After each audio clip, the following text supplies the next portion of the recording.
پکوردننه د برېښنا انرژۍ د تامین هڅو په دوام د پنجشیر پارندي اوبیزې برېښنا تولید فابریکه ګټه اخیستنې ته وسپارل شوه. د پارندي 4 میګاواټه اوبیزې برېښنا تولید فابریکه چې د تیر حکومت د نیمګړو پروژو په ډله کې شمیرل کیږي د نږدې 8 میلیونه ډالرو په ټولیز لګښت اساسي جوړه او عملاً ګټه اخیستنې ته وسپارل شوه. د ریاست الوزرا اقتصادي مرستیال ښاغلي املا عبدالغني برادر اخوند د پارندي اوبیزې برېښنا تولید فابریکې فعالېدل د افغانستان برېښنا انرژۍ ثبات او پرمختګ په برخه کې لویه لاسته راوړنه وبلله او زیاته کړه اسلامي امارت د هیواد برېښنا انرژۍ اړتیا پوره کولو په برخه کې د پام وړ پرمختګونه او لاسته راوړنې لري. موږ او تاسو شاهدان یو چې لله الحمد یوه اونۍ د یو پرمختګ او آبادي د یو پروژې چارې پیل کیږي او بله اونۍ یوه بله پروژه ګټې اخیستنې ته سپارل کیږي چې د نننۍ پروژې پرانیسته یې څرګنده بیلګه ده. پورته مهال د افغانستان برېښنا شرکت عمومي اجرایي رئیس ښاغلي ډاکټر عبدالباري عمر د پارندي اوبیزې برېښنا تولید فابریکې اساسي جوړېدل د برېښنا انرژۍ اړتیا پوره کولو په برخه کې د کلونو هیله او د افغانستان برېښنا شرکت لپاره اساسي لومړیتوب یاد کړ. ښاغلي ډاکټر عبدالباري عمر له کورنیو ظرفیتونو څخه د ګټې اخیستنې هڅو په دوام یاده وکړه چې ډېر ژر به د برېښنا انرژۍ په برخه کې 6 نورې پراختیایي پروژو د چارو پیل پرانیسته وکړي. بند پارنده که در 2013 افتتاح شد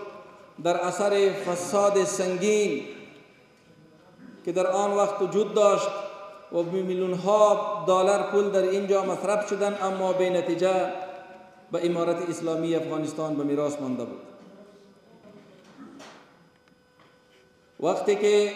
امارت اسلامی افغانستان حاکم کشور می شود از همه اول به این بند متوجه می شود. امسال ما 51 میلیارد افغانی را در سر تا سر کشور در بخش برق به مصرف می رسانیم. بیشتر از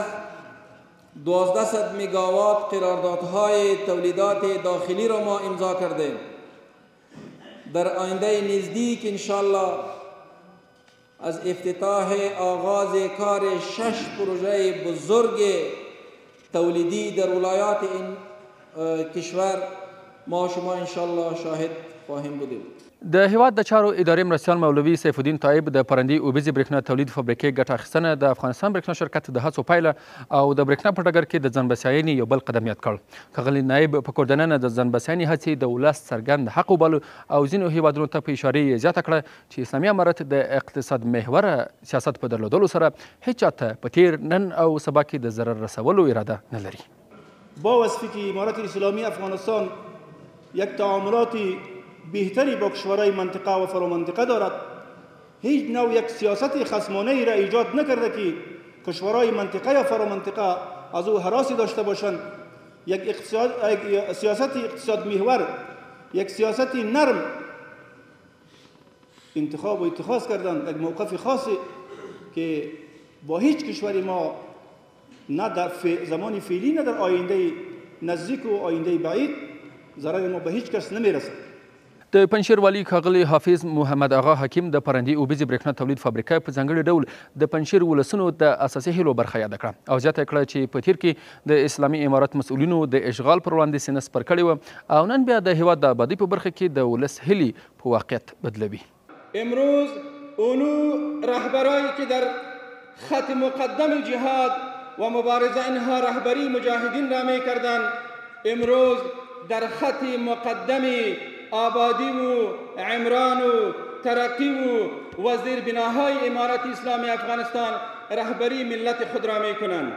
د غونډې په دوام د قراردادي شرکت استازي د پروژې چارو د کیفیت خوندیتوب په برخه کې ډاډ څرګند کړ او همداراز قومي مخاورو له اسلامي امارت څخه د ورته ګڼو نورو پراختیایي پروژو د پلي کېدو هیله وکړه. شرکت انترا گلوبال مدلیست با داشتن تیم تکنیکی اوکراینی و افغان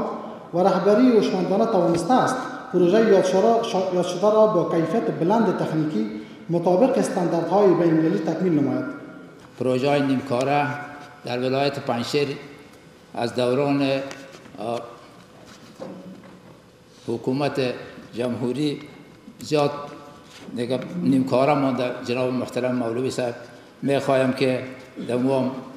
توجه خاص داشته باشد. د پروګرام په وروستیو کې د افغانستان برېښنا شرکت عمومي جوایي رییس او مل لوړپوړو مسؤلینو د پنجشیر اوبیزې برېښنا تولید فابریکه رسما ګټې اخیستنې ته وسپارله. د پارندې اوبیزې برېښنا تولید فابریکې فعالېدل نه یوازې د پنجشیر ولایت د خلکو د کلونو انتظار پای ته رسول دي، بلکې له کورنیو ظرفیتونو څخه د هېواد د انرژۍ تامین هڅو یوه پیاوړې برخه ده چې د 4 میګاواټه په ظرفیت سره د سیمې ګڼ کورونه، ښوونځي، روغتیایي مرکزونه او واړه کاروبارونه به له دایمي برېښنا څخه برخمن کړي. دا په داسې حال کې ده چې د نږدې یوې میاشتې په اوږدو کې د پنجشیر پارندې برېښنا تولید فابریکې سره مل د هلمند ګریشک برېښنا تولید فابریکه هم له اساسي ترمیم او بیا رغونې وروسته ګټې اخیستنې ته وسپارل شوه.